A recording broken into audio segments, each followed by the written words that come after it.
Hi guys, welcome to SGR creator. आज हम आपको दिखाते हैं कि हमारा रॉकी क्या कर रहा है। चलिए आइए आइए आइए आइए।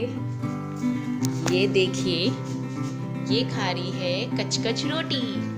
देखिए, ये देखिए।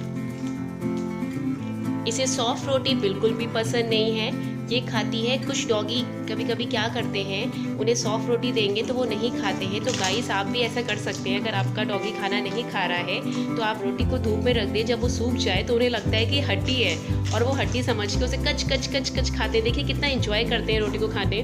जितना वो सॉफ्ट रोटी को नहीं इंजॉय करते हैं, उससे ज़्यादा ये ऐसी रोटी को इंजॉय करते हैं। देखिए कैसे खा रही है, देखिए।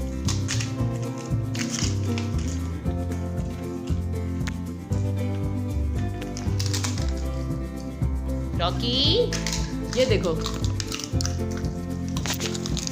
Wow, delicious delicious. देखिए कितने मजे से खा रही है ये रोटी।